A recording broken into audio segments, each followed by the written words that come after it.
G'day and welcome to 4 Weldings and a Fixture.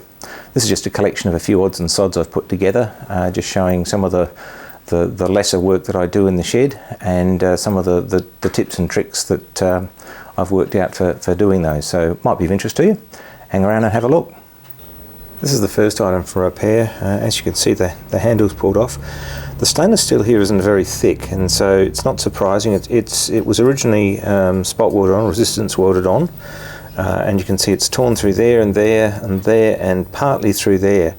What I'm going to have to do here, I think, is break this entirely, flatten, well, reprofile everything so it's smooth, and then I'm going to come in with a TIG torch and through the holes just very carefully put a dot of TIG on there. Hopefully that'll work.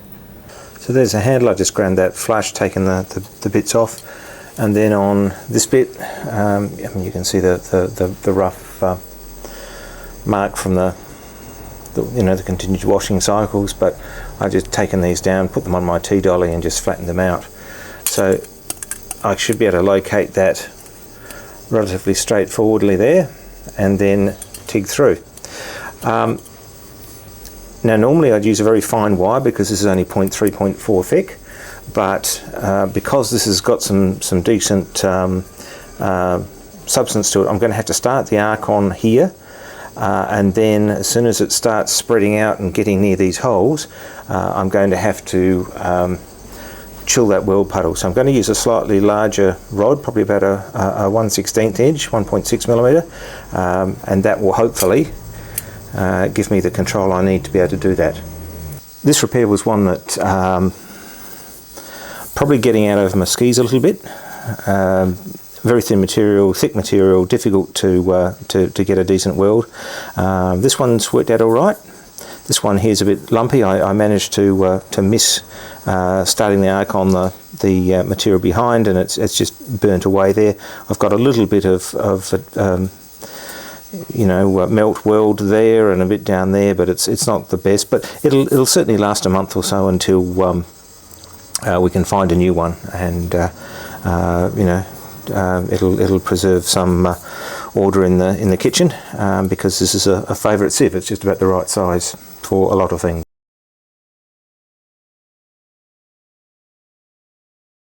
This is a gear from a lathe carriage, and for some strange reason when it was made, you can probably best see it there, the tooth was truncated. In fact, there's 2 of them. Now this probably would have been done on a gear shaper because it was a mass-produced device, so all I can imagine is that this misindexed or miscued or something and didn't quite get the tooth form correct.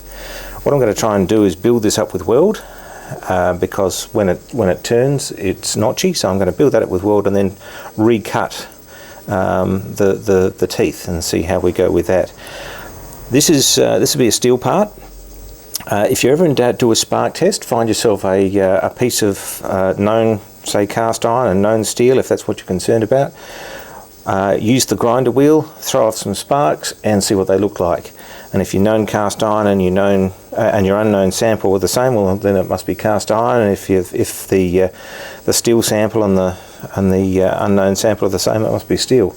But as I said, I'm pretty sure this is steel, mainly because you can see where someone has indented this somehow, and instead of spalling like cast iron probably would, this is just push material aside in a ductile way. So that's what's made me think it's steel, plus the bright appearance and the quite nicely cut thread in the end. Cast iron, well, you can get really good cast iron, but I wouldn't expect to see a thread that clean in a piece of cast iron. That's the gear. It's now cold enough to hold, and I've got this wonderful blobby weld build up on those 2 teeth. Next thing I'll do is I'll pop that up into the lathe and take that to diameter, and also clean up the ends there. Then it'll have to go into the mill with the milling cutters and just recut that. I could file that, but trying to file something like an involute profile is something for better people than I. So I'm just going to set that up, run the cutter down, and fingers crossed that'll be fine. It shouldn't need much much work. You know, it's really just to get that shape back. There's my gear. Well, I can't really call it a gear blank, but there's my gear with the welded up teeth.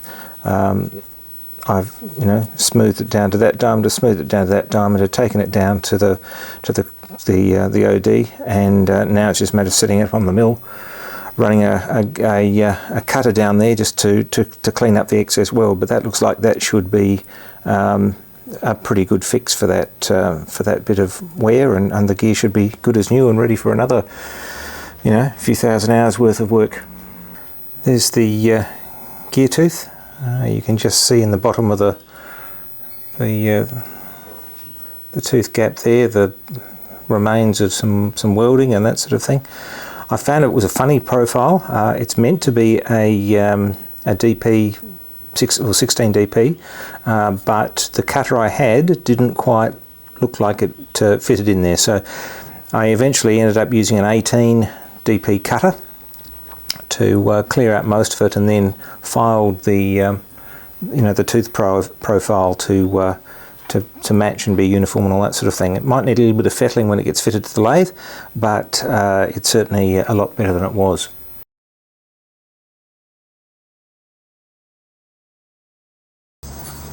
This is the one of the legs off the tree base that I made in a few videos back.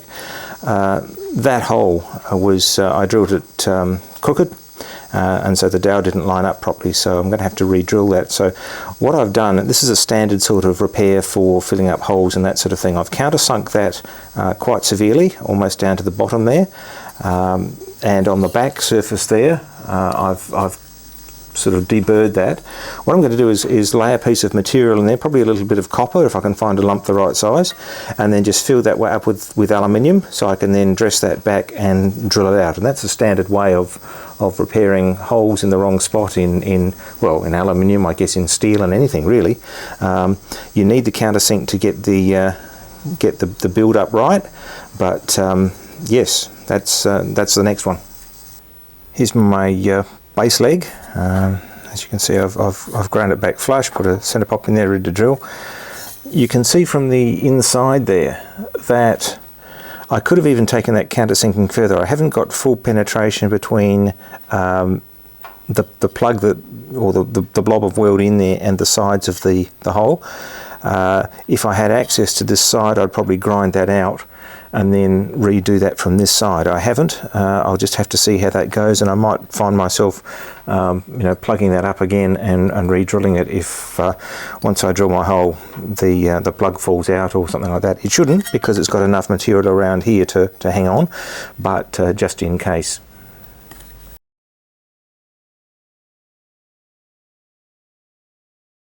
This is the last of my weld repairs, and I'm not going to touch it too much because it's still warm. What I wanted to show here was this is the triangular flare die that I did, and what I found was that when I extended that middle part, it was just a little bit proud of the back here, and so I wasn't getting full form. Didn't realise at the time, but yeah, that's what was happening. So what I'm doing is I'm just putting a bit of flat on there. Now, the important thing here is that trying to cut a tiny little bit of flat like that off a piece of bar is going to be next to impossible. You know, there's not really much to support it. So here I'm just showing that you know, you can weld these things on and then trim them back to shape. I've left these size just a little bit shy here, so I can put some weld in there and have a fillet. I can flush that back if I need to and not have to worry about taking my weld away. The alternative would be to put some prep on the side of the flat here, but this was just a little bit easier to you know, that's only about 1 millimetre. Weld that in. It's a bit of a fillet, plenty strong enough, because it's only acting as a packing piece to hold that up, just so there's a little bit more movement for the punch to travel. Here's the flare die with the built-up base. As you can see from the scuff marks, I've used that weld and then slice technique there, and there, and there, and a bit there. So yes, if you've got bits that are too small to hang on to in their final form, welding them on and then cutting them to size is not such a terrible way of doing things. And the thing is, now that sits beneath the end of the punch sits beneath that surface, so I can use this without sort of things bottoming out before they actually fully form, which is what I was after.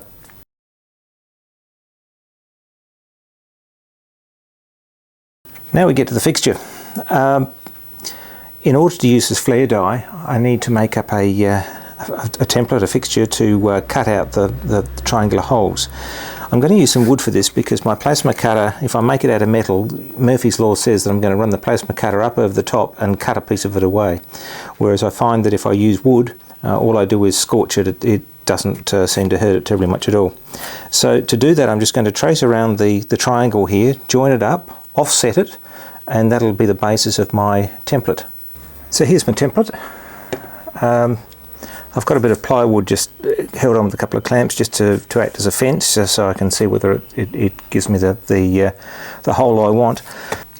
The reason I've got 3 holes here is that I can come along and do that, and possibly even make up a plug to fit in there. So if I want a regular pattern, all I need to do is cut out 2, move along until I've got the hole lined up with with this hole here, cut another 2, and so on.